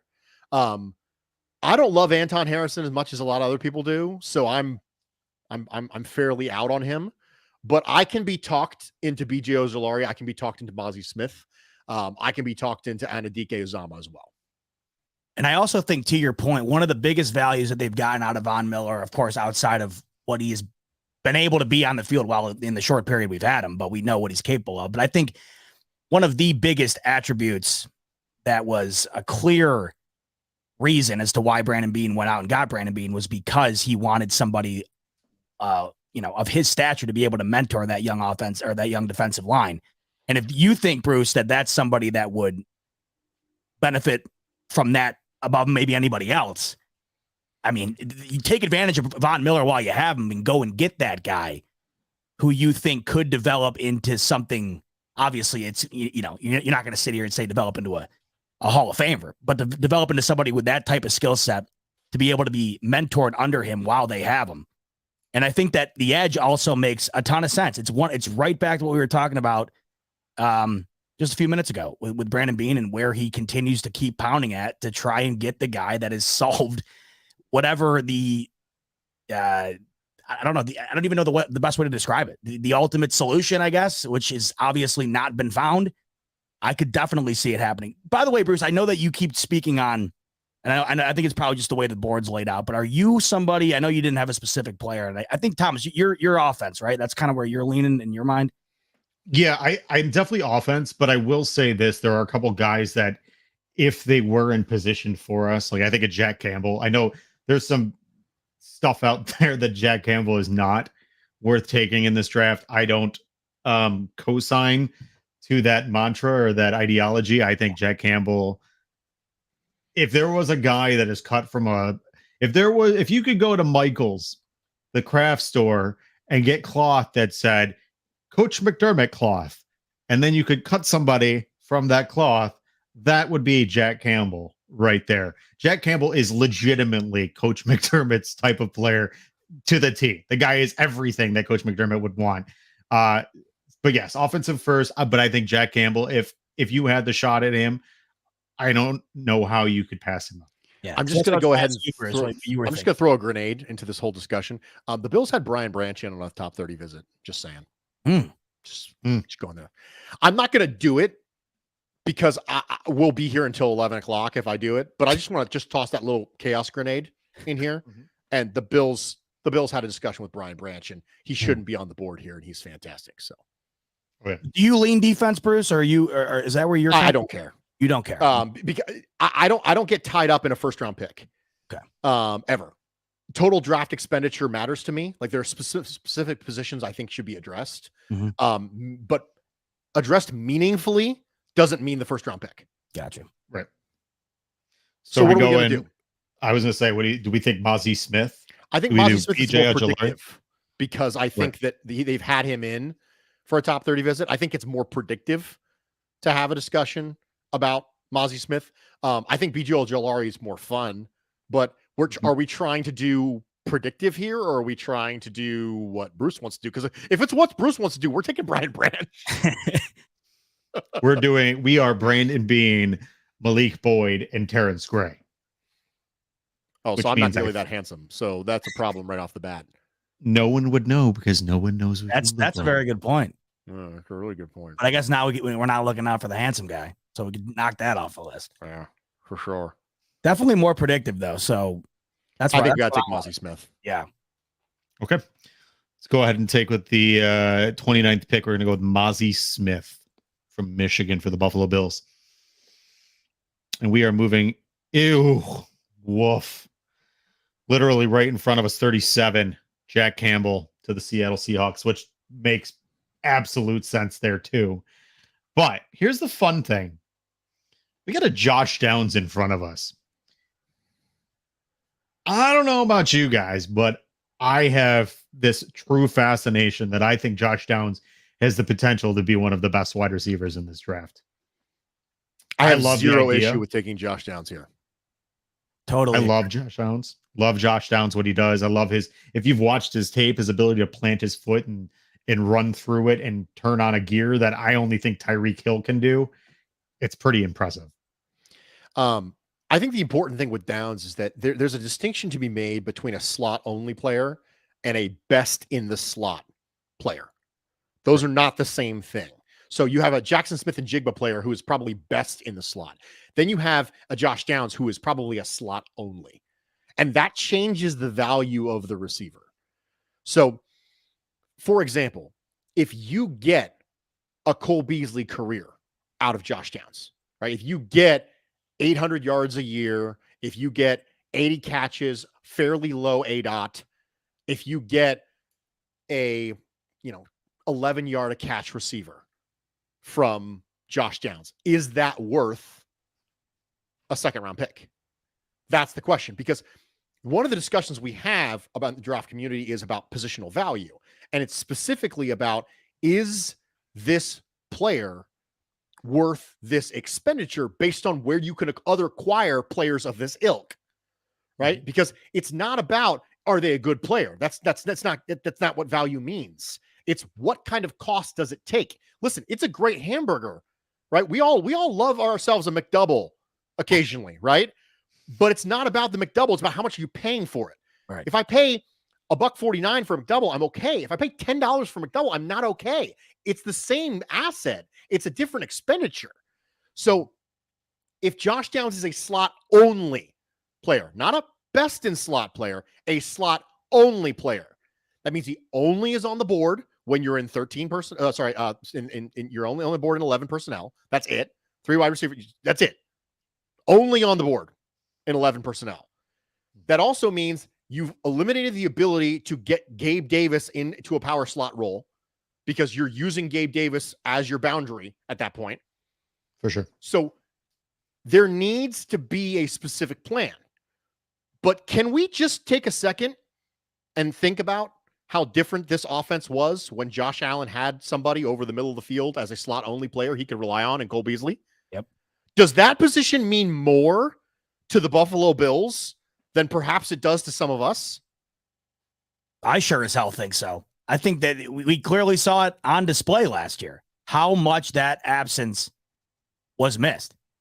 I think I could definitely see someone like Brandon Beane looking at what we, like you just said, when you look at what that was for Buffalo, right, and what the potential could be if you get someone back into that position who could do something similar. Weren't we all just yelling about Josh Allen going YOLO at the end of last year? Do you know what helps him not do that? Having a reliable weapon 10 yards down the field. Right. And they've been yelling about it this offseason, both him and McDermott. So it does make sense. Now, there is the conversation that we could wait. There are some value slot options, value guys in the middle, more towards the third, fourth round. 100%. There are slot only players I can get later, right? Is Josh Downs the cream of the crop at slot only? Probably. But is that like saying it's the best McDouble? So I can absolutely be talked into again, I can be talked into the idea that that position is really, really valuable for this Bills offense. I can totally do that. But there's an edge rusher here that the Buffalo Bills could potentially like as well. And that is Tuli Tuipulotu. So I think that there's an argument here. Now, there's also Sam Laporta, who has been in for a visit as well. Love Sam Laporta. The argument with Sam Laporta is going to be the same argument as Josh Downs. You have to be in 11. You have to be in 12 personnel now to have Laporta be valuable. Second round pick on a tight end who's going to be your second dude. Like, you cannot make that the value argument. He's not going to get enough snaps with Downs, and then not make that argument with Laporta. Like, you're being intellectually dishonest if you're not applying it in both situations. For sure. So I can be talked in. I love Laporta. I think Laporta is listen, if you are the heartbeat of an Iowa offense, that is not typically a good thing. But when I tell you he is the only thing the Iowa offense had going for him, I mean it. And there is value to, you're the only game in town and still you can produce. There's value to that. I love Laporta. But, I mean, there's interior offensive linemen I like here. There's wide receivers I like here. There's ends Matthew I like. Bergeron. There's Bergeron I like here. What do you guys want to do? Z, what are you thinking, my friend? Still looking through it. I mean, we've been talking weapon, right? We've been talking weapon, and I've had this wasn't really something I thought about until not too long ago when talking about tight end. And the more you think about it, because I think when you talk weapon, you immediately think wide receiver, right? Yep. You immediately that's just where you go. And I think that's what everybody dials into when you talk about getting this offense, elevating the offense, giving guys, at Josh Allen's disposal to help him not only elevate this offense, but to take the load off of him. I am more than willing to consider that weapon that they go after early on to be a tight end, because the way I see it, I don't really care who it is. Like we were talking about earlier, it does not matter to me as long as it's a hit.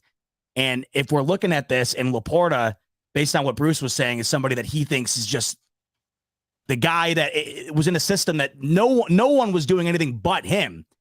I mean, imagine if you got a guy like Josh Allen taking advantage of something like that, where he stands out of the crowd on a situation where you're not only playing some of the best teams in the NCAA, but you're on a team that can't necessarily compete with them very well. Makes a lot of sense. And I think that when you're talking about weapon as well, We tend to forget tight end, but if that's the best option, I have no problem going that direction. John Michael Schmitz is still here too. And Darnell Washington. He shouldn't be here. If you want to protect the franchise, I'd rather have John Michael Schmitz than Avila. I think he's a better fit in his own blocking scheme. I think he does some of his best work on the move. Avila is a similar situation to me to Osiris Torrance in the sense that I like him a lot. I just don't think he's a fit as much as other people think. So, if you really want to make sure you have someone who can take over for Mitch Morse later on, someone who can compete at guard right now, I can be talked into John Michael Schmitz right here because he's on you mentioned to come with 5 guys, right? That's what you said. I brought burgers, completely misunderstanding what you were saying. I brought burgers and I was very excited about the 5 guys that I had brought until I realized you actually wanted 5 guys. John Michael Schmitz is on that list for me of players I would take at 27. Mm-hmm. So if you want to protect the franchise, you want interior offensive line, you want to protect Josh Allen, I can be talking to John Michael Schmitz. Also, and then there's also Johnny Matthew Blaze in the comments section just got the joke as far as the who the hell is Bruce Nolan thing. He just got the joke here. Johnny, so, welcome.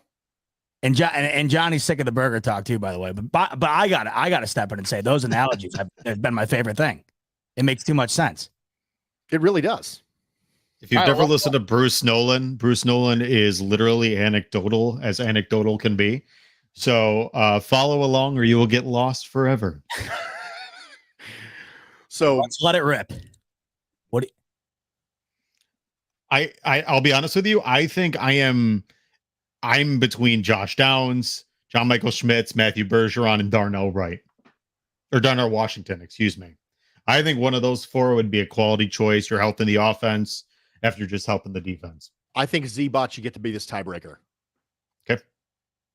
Wait, which 2 are you down to again? I think I didn't quite hear what we're down to 4. Josh Downs, Darnell Washington, Matthew Bergeron, and John Michael Schmitz.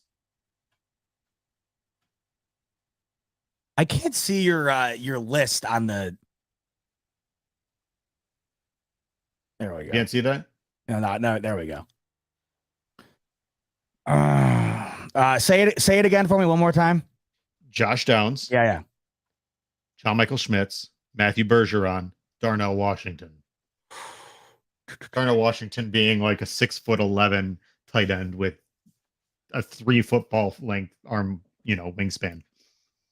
I personally, I'm going Bergeron here just because I am somebody that believes that not only does this offensive line need to be improved, but I think it's something that Brandon Beane is definitely coming into this draft with it being at the forefront of his mind. And I don't know. That to me right now, I would love to add weapons, and they surely will towards the end of the draft. But that's something that I have more importance circled around that position than I do anything else. Zbot has made the call. Let it rip. There we go. Matthew Bergeron, the pick at number 40. So we are going to be waiting here for a few minutes because we are at 115 unless you guys want to package picks. But I feel as though we probably should ride it out to 115. Otherwise, we might end up with, 5 guys at the end of this. Yeah. Not the burger, by the way, that we were talking about. Getting my 5 guys mixed up. Have you all noticed that right here before the draft, we all have like really, really, really strong opinions? Like everyone's like really ready to like rip each other's head off now. Like if you don't take this thing, I'm going to scream. If you take this one player, I'm going to scream. Like we're all really angry. This is the reason why I had to do a podcast about the Imperial March and comparing prospects to food, just to calm everybody down. Yeah. Because everyone's so angry now a week before the draft. And everybody's going to wind up hating whoever we take anyway. There's going to be a gigantic section of that. It doesn't matter. No one will ever be happy, or at least half the people won't. So it doesn't really matter. Okay. So we are presently at 115. Obviously, we already took Matthew Bergeron at pick 40, and then pick 29, we took Mazi Smith. So right now, obviously, offense might be impactful. Linebacker, it looks as though we are probably going to be heading into the season with a mix of Tyrell Dodson, Terrell Bernard, Balin Spector, Kelvin Klein. Quite a few options there. Now, gents, do we want to start looking onto the wide receiver spot? Do we want to, maybe try to trade, with a team like the Arizona Cardinals? I don't know if we'd have to push something through, but maybe there's some type of agreement and we can force this trade for the sake of the conversation. Show me the wide receivers on the board right now. Sure. The wide receivers on the board right now lead off with Parker Washington. I do like Parker Washington. I'm not going to lie. I wouldn't be upset. I think that Xavier Hutchinson is a player who's going to probably be a better pro than he was a college player. So I can be talked into Hutchinson. But here's the thing. I think we can get Hutchinson at 130. Right. So I would be completely okay. I'll level with you. This is going to sound awful. I could double up here. I could totally take Parker Washington and then turn around and take Xavier Hutchinson at 130. Just for all the people in the comments section who are angry about the offense, just bang, bang, receivers. Just go. I'm all over that. That sounds great. You take 2 lottery picks instead of 1, like we were talking about earlier. We were talking about getting that hit because, as you said, Bruce, you can't get that. You can't get that Jamar Chase. You're not in the position to. You have to find one of these gems. But the more cracks at finding a gem you have, the more likely. I don't hate that. I really, really don't. I'm not mad about it. I mean, we addressed some meaningful stuff. I mean, Mazi Smith can play both 1-tech and 3-tech. So no matter which one of your defensive tackles you are worried about not being here next year, whether that's Daquan Jones or Ed Oliver, you can ask Mazi Smith to play both sides. So that helps, right? Right off the bat. I think Bergeron provides you with good tackle depth and a hedge against Spencer Brown, which is nice, right? You don't have to ask him to step in and play something at right tackle right now. You don't have to, but you've reinforced that depth. Then you're coming back here and you're saying, okay, fine. Let's take a flyer on 2 wide receivers, because right now we talk about what defensive tackles not being on the roster in 2024. You ready for the wide receivers who are going to be on the roster in 2024? Ready? Stephon Diggs, Khalil Shakir, and maybe Deontay Hardy, because there's an option there. Those are your wide receivers for 2024. Right. Do it. I'm so in. All right, let's do it. So Parker Washington, and then hope for one of Bryce Ford Wheaton. Okay. And that thought of the 2024 wide receiver locker room, by the way, I will not allow that to enter my brain until it needs to. Not a pleasant thought. Okay. I think we may have pull it off. I think we did. We do. We have our option of Jalen Moreno Cropper, Bryce Ford. There's a lot of people with multiple names. Xavier Hutchinson. Are you guys feeling Xavier Hutchinson? I like Xavier Hutchinson. He's one of my favorite mid-round players. If A.T. Perry was here, I'd be on board with A.T. Perry. But Hutchinson, Moreno Cropper, and Bryce Ford Wheaton are the last bastion of, I can pick this guy and I think he might contribute as a meaningful target moving forward. I'm not saying these are number 1 receivers. That's not what I'm saying. But that's where the drop-off happens for me in this wide receiver class. Because I really like this wide receiver class from round 2 to 4. That's where I like this wide receiver class. I don't like a lot of the ones. I wouldn't draft any of them in the top 10. And I don't like a lot of them in round 6 or 7 unless someone I just said is a 2 to 4 guy falls. Like last year, Khalil Shakir, he fell to 5. I would have been completely fine taking him in the 3rd, right? Because I loved Khalil Shakir. So barring something like that, then I'm completely okay. This is the last bastion. This is our last swing at getting a wide receiver who I think can contribute meaningfully. No, we are not drafting a new girlfriend for Josh Allen. And I'm going to leave that right where that lays. Even though this is late night, and I suppose that would probably be a reasonable conversation, but I am not entertaining it because that's not my forte. Okay, so Xavier Hutchinson here, and then I think we should probably look at Marte Mapu, a safety that came in for a top 30 visit, and with our safety group being as injured as it has been, I don't think it'd be a bad idea to maybe handcuff somebody to Taylor Rapp potentially for the future. I don't think you're wrong. So let's go ahead. We'll double up on Xavier Hutchinson right now. And let's recoup 137. I have won over some of the comment section, ladies and gentlemen. They have forgiven me for my transgressions. Continue on the path of righteousness. There we are. Loving it. Loving everything about it. So at this point, we have the top possibilities right here. Include Viliama Fahoko, edge defender, Marte Mapu, Starling Thomas is actually pretty darn good as a corner from UAB. Davis Allen, a tight end for Clemson. And then a guy I'm surprised he's even here. Olasong Oluwatimi is another fantastic prospect. Guy can play guard, center, and I've even heard he could potentially play outside and tackle. You guys tell me what you guys are thinking in terms of potentially adding more here, or we could potentially try to trade down, maybe get a couple extra picks. I know you really wanted to talk about Marte Mapu. Like, I know that was something that mattered to you. If you want a little bit of size in your safeties, right? Not a lot of safeties are 6'3".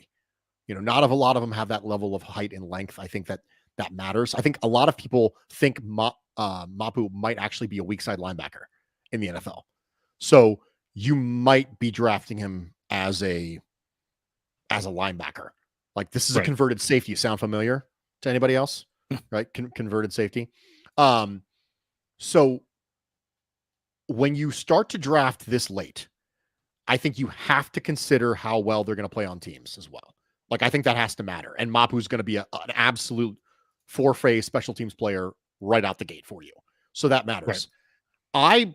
I really like the Michigan interior lineman. I was pushing for Schmitz for specifically that reason. So I'm completely okay with Oluwatimi. Like, just sign me up. I'm also okay with Mapu. I'm okay with Ronnie Hickman. Viliami Fahoku is one of the weirdly safest day 3 picks in the draft. He's so experienced, right? He's just productive, efficient, nothing crazy, right? It's just steady Eddie. I think he's going to be a rotational end for the entirety of his rookie contract. So any of those 4 players I can be talked into, but I'd love to hear Zbot. This is where you lose me, because when we get this late, I just don't have a damn clue. And this is where the draft always blows my mind. Like, I've just been in a trance listening to you, Bruce, because you and Judge and Till and everybody who and like everyone who gets super into the draft like this, I love listening to you guys, because I look at it when we get late here and it just blows my mind how anybody could know this late how this is going to wind up transpiring. Because I look at the first round, and 50% of the time, nobody can land that. And then you look at the when it gets late here, and then that winds up panning out and the first round doesn't. Listening to the way you guys describe the late round picks, I've said this forever, because I've never been somebody who gets this deep into the draft. Listening to you guys talk about it like this, it blows my mind. I gotta concede to you guys the later we get here, because I've always looked at the late round draft pick as almost like throwing a dart at the wall and just saying, man, wouldn't it be nice if it hit a bullseye? Thomas, why don't you make this one? For me personally, I think, and I was listening to WGR today, and I love the guys. I don't always agree with them, but the one thing I didn't agree with is the fact that Sneaky Joe was talking and speaking about the fact that he thought we were safe at safety. Like, we were in the clear at safety, and I couldn't be more opposed to that concept. When you had Micah Hyde, who quite frankly still has not played football, on a fusion surgery, you have Jordan Poyer, who had 4 separate injuries last year. You have DeMar Hamlin, who died on the field and hasn't even started playing again. And then you've got Taylor Rapp, who has been consistently injured for most of his career. That's terrifying to me. We've seen what happened to this defense when we had inconsistent safety play. We saw what happened in multiple games where safeties were out of place. I think having a guy in the wings that can do a lot of things is beneficial. I think a Marte Mapu would be fantastic.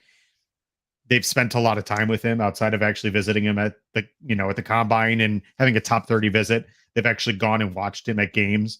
I know that's kind of low hanging fruit. They have scouts that go to every single game based on their actual general region.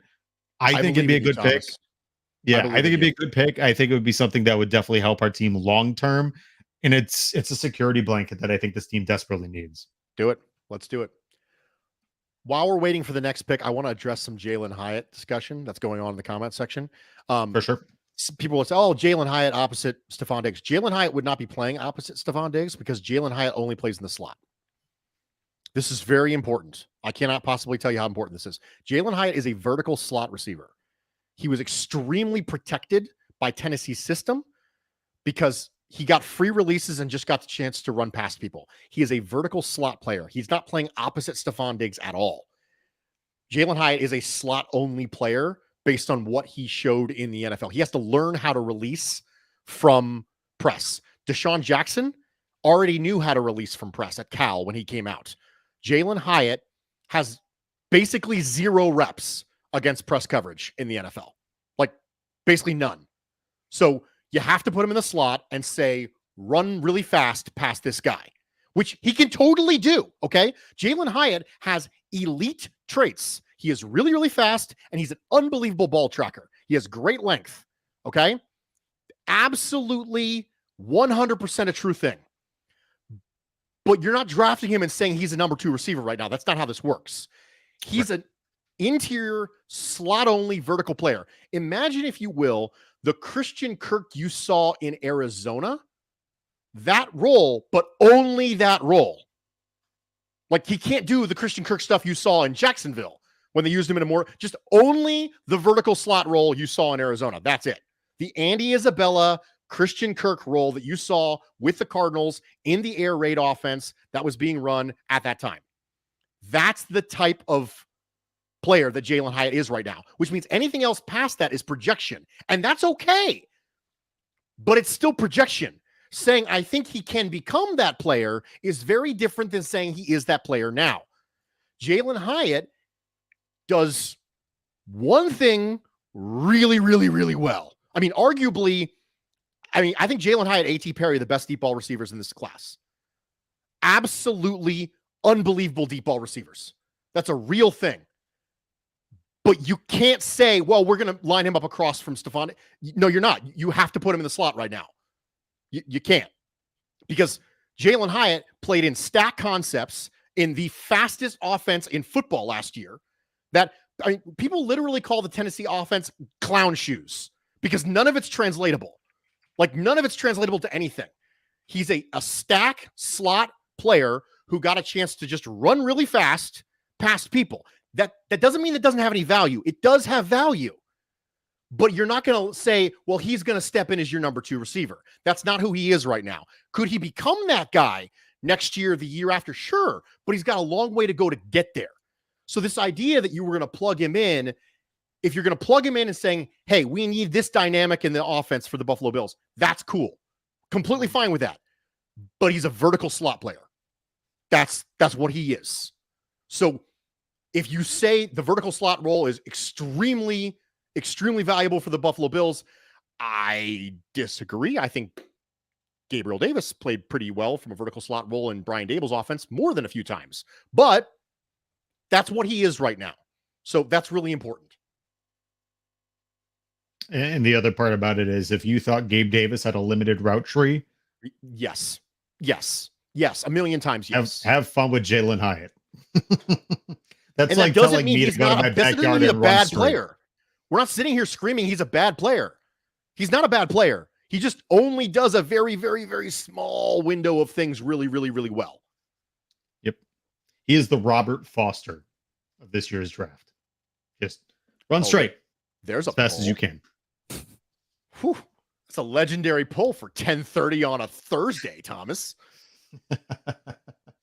So 205, Bruce. I'm gonna leave this one up to you. Okay. This is all you, brother. You know what? Show me the edge rushers. I got you. Which, by the way, After we're done with this, I'm going to show you guys the brand new Arizona Cardinals jersey that just dropped. I just saw. God, Is it? they is it could good? not have been. You know They're what? Let's just do terrible. this right now while I'm at it. Hold on. They are. We're going to just go like this. awful. I mean, they're like high school uniforms, but worse. I can't even believe that that's what they came up with. I don't know who they hire for this stuff. Teams do this all the time. It blows my mind. They're all going for simplicity. You can't even tell it's a Cardinals uniform. Nothing about that screams Cardinals. Except for the one that just says Cardinals in gigantic letters across the front. Well, that very literally screams Cardinals. Yeah. In just the worst way. I mean, I can't. Ugh. So it really doesn't scream Cardinals. It kind of like whimpers Cardinals. Yeah. I mean, whispers it slowly as it dies, maybe. Yeah. It's like the person who's the loudest, but it's just like, no. You don't like it type of Does thing. the left That one is- kind of look like Stanford to anybody else? Yes. Like, I It don't. does. Exactly. I don't get Cardinal. I mean, man, those are bad. Those are pretty rough. Look at the red one. Look at this. There's nothing to them. They're just one color. Like that middle one looks like they just found the stock red option at like Dick's and said, all right, paint Arizona on the front of it and call it a night. So the middle one's Maryland, the left one's Stanford, and the right one's the Black Ohio State. Yes, the right one is the Black Ohio State. I'm pretty sure that is exactly what it is. Okay, this is a huge hot take. I actually don't mind them. Really? I like my stuff a little plainer anyway. Okay. Like I don't like a lot of the embellishments that end up making these jerseys look. I despise the Tampa Bay Buccaneers jerseys that look like Arena League stuff. Yes, those are bad. I'm a very simplistic, stylistic guy, a minimalistic sort of stuff. You know, Matt Milano and I have that in common, in addition to being, dashingly handsome. So for me, the simplicity is not necessarily a bad thing. Go ahead and go back to best available for us here at 205, if you would, Thomas. I gotcha. By the way, Bruce, you're telling me you don't like the multi-tone. I'm taking Antonio Mafi here. Helmets. Antonio Mafi. I'm taking Antonio Mafi here. He's a fairly common pick for a lot of people late in the draft because this is a conversion. And I think this is one of the times where you take a player like this. This is a guy who he came to UCLA, he was a defensive lineman. And they were like, oh, well, we'll flip you. So whenever you have a chance to get somebody who's still new to stuff, you think there's untapped potential in this player. Now, playing on the move, again, not his strength. But again, a lot of this is you're picking really late in the draft. You just try someone who you think can be something later on down the line. And for me, oh, wow. Well, PFF really likes that pick. A- for Antonio Mafi here.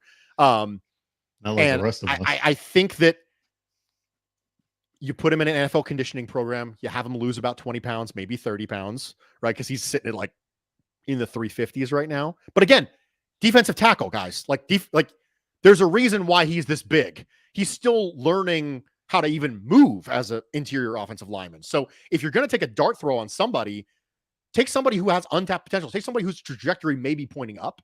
So for me, it's Antonio Mafi. I think it's ironic that the first name is Mazi and the last name is Mafi too. So I just wanted that nice little that closure of that. It's almost like you're bracketing the picks. I'll say, looking at it outside of linebacker, I think we did a decent job of pegging down a good amount of needs, at least trying to. Yeah, I think there's the nice thing about this. Really what Brandon Beane does so well is that he finds these kind of ancillary players that fill any drastic need so that he can go into this draft and not be handcuffed. Because, I mean, he even said it.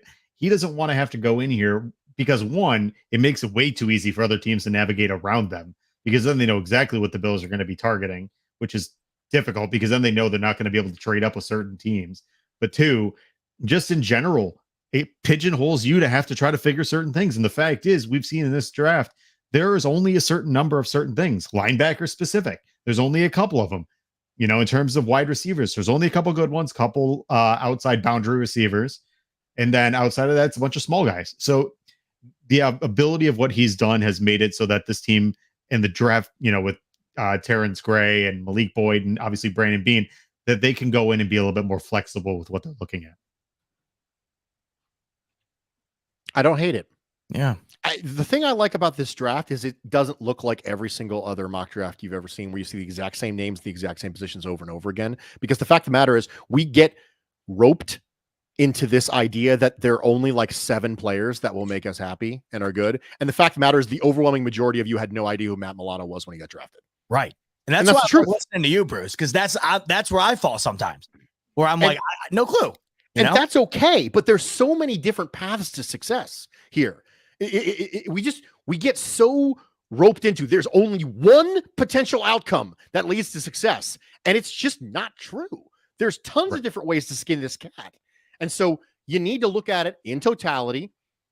There has to be a plan for these picks. There has to be a vision for what they are and what they can become, what the team needs. And so for me, I think we need to start opening our eyes up to other things, because inevitably we're going to set our expectations in a bad place and we're all going to be ready to burn the place down after the day 3 of the draft, because they didn't draft this one guy that you know 4 names of. Hey, I know this name and I don't know that name, so now I'm mad. And it's just, we're putting ourselves in a position where, do you want to be mad? Like, do you want to be angry and pitchforky? Do you want to go charge the castle and slay the beast? Because we all know how that worked out for Gaston, right? It's just not, let's just not be that upset, right? There's lots of ways to skin this cat. There's lots of paths to success. There's lots of avenues to success. And that's what I like about this draft. Well said. I love that. That was good. That was a nice and little. It just resonates with me so much, because what you just said really stood out to me, Bruce. What you said was, I know this name, therefore I like the pick. I don't know this name, therefore I don't like the pick.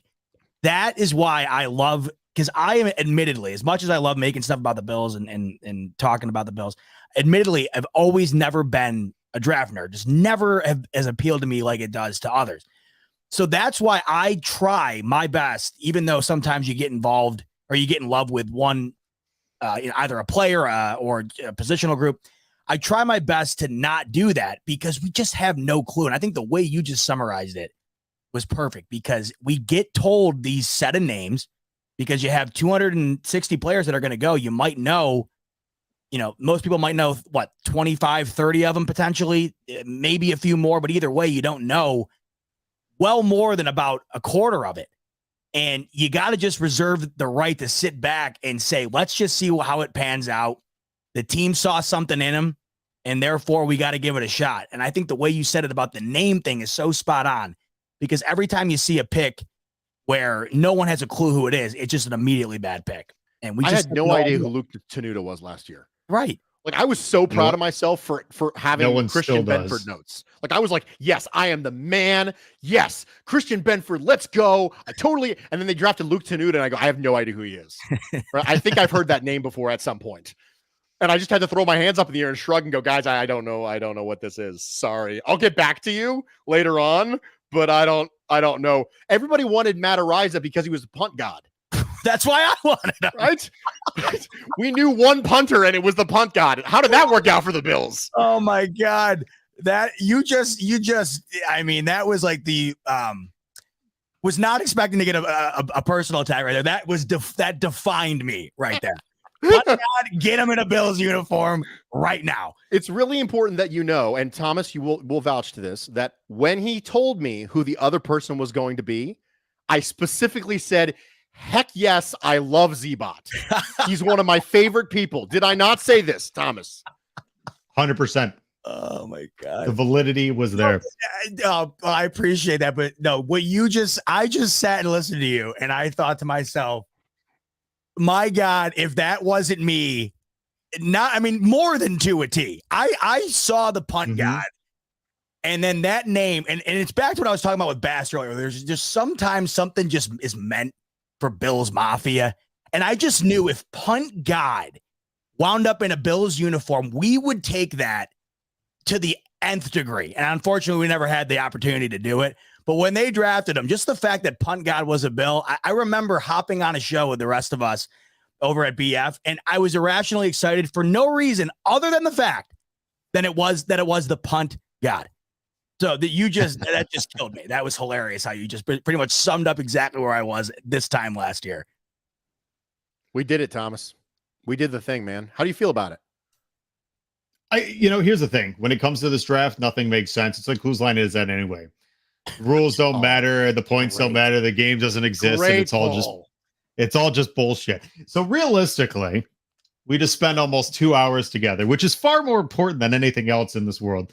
At the end of the day, I think this is an impactful draft for Brandon Beane because, one, it's going to really solidify his legacy because there have been some good picks. There have been some bad picks. There's some stuff right now he needs to fill in between the lines, right? A lot of dollars to cents moves that I think are important. But I think what we did tonight is we looked at things rationally, like we were supposed to, not emotionally, and made picks that fill a lot of needs that this Bills team truly has. And there isn't a ton, but the ones that they do have are ones that I think you have to take a step back and say, you don't fill them. There could be some ancillary issues down the road. We saw that last year. We saw with everything they went through with the injuries, the litany of all different things that happened. It took a toll long term.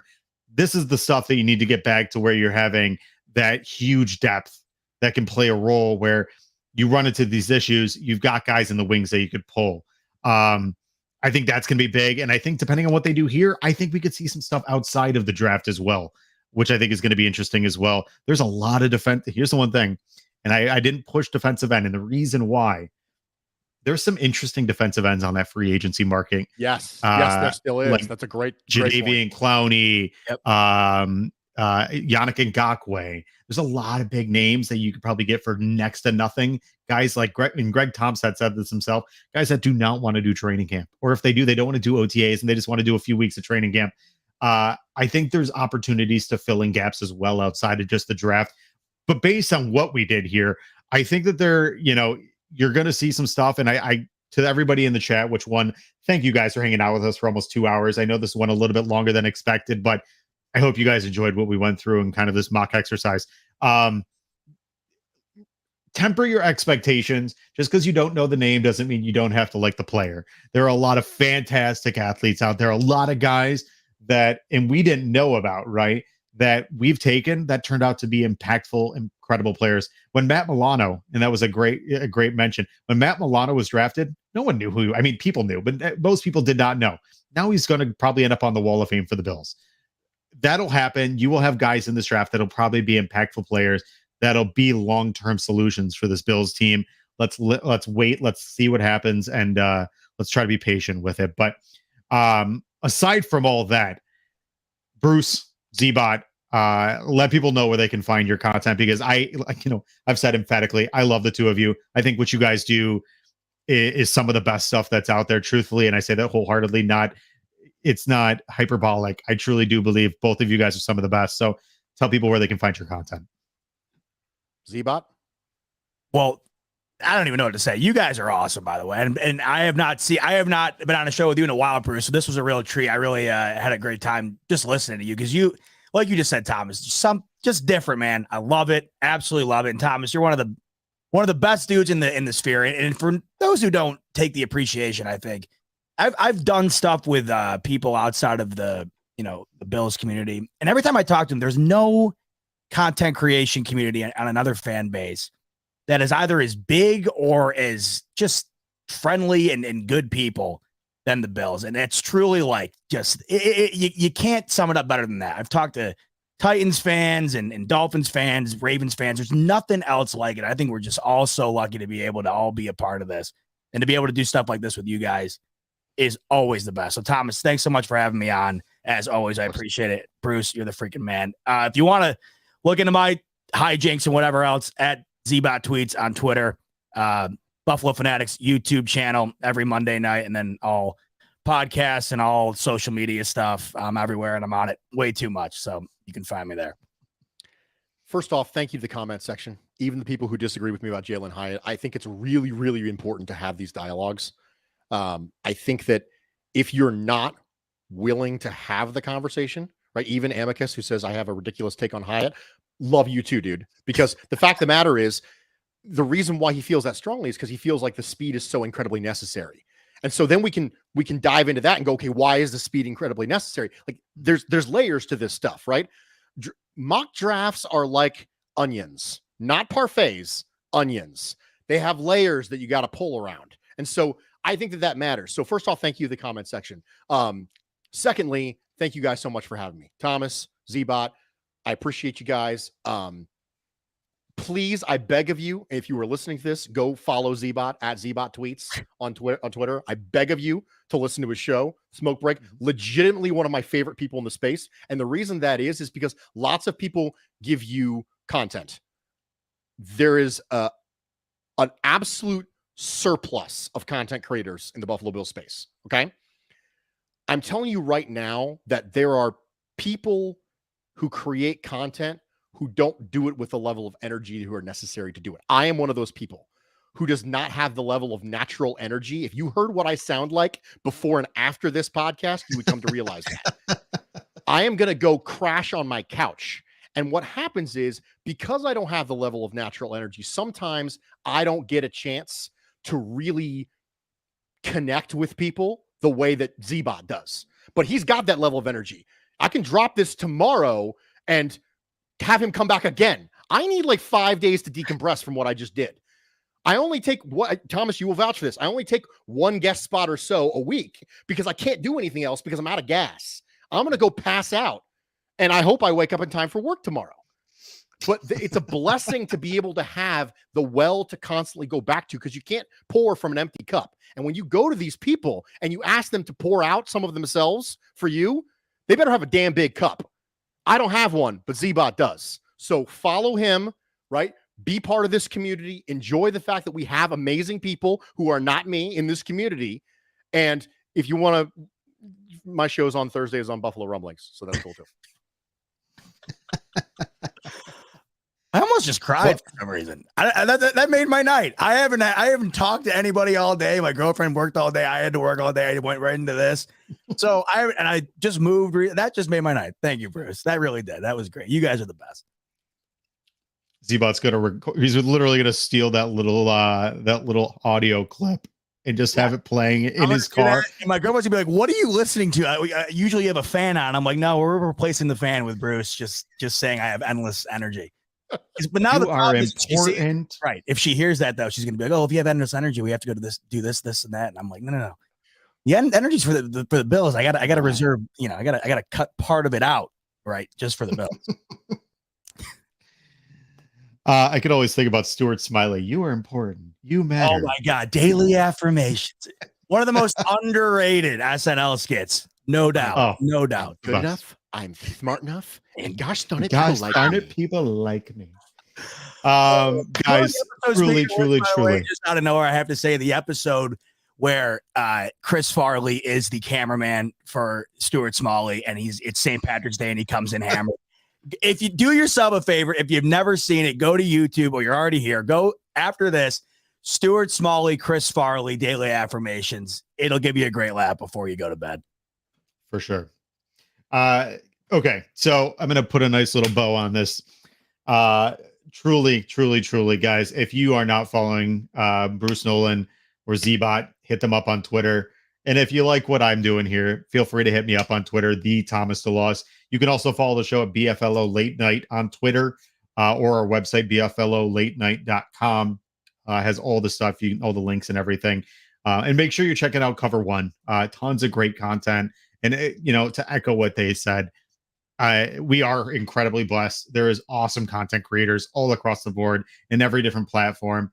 I've been very fortunate to get to know a lot of you guys and a lot of them, and built some great relationships. And, don't be a stranger at other places. Check them out. There's tons of stuff going on, especially right now. It's starting to heat back up. We're getting to the thick of the season, which is honestly a lot of fun for all of us, and also very, very exhausting. So that being said, truly, like I started off this show, guys, take a little bit of time. If there's somebody you love, tell them you love them. If there's somebody in your life you haven't talked to in a while, give them a call. Life is far too damn short to stay away from people that you love, and it's far too short to not say hello, whether it's your parents, your cousins, your siblings, your sister, your grandparents, friends, whoever it is. If you haven't called them in a while, give them a call. Tell them you love them. Tell them you're thankful and that they mean something to you. Not only could important to them, but you never know when things change and life gets amiss, right? So do all that. I truly appreciate you guys. I appreciate you spending all this time with us tonight. You can find all Buffalo Late Night stuff on Spotify and any other social media streaming platform.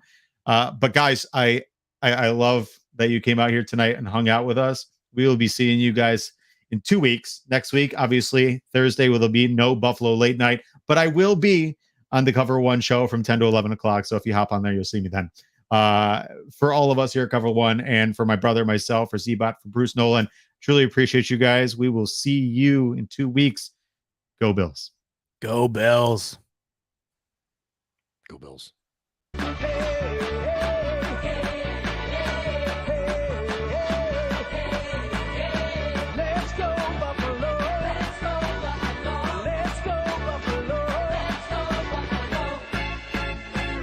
Bills make me wanna.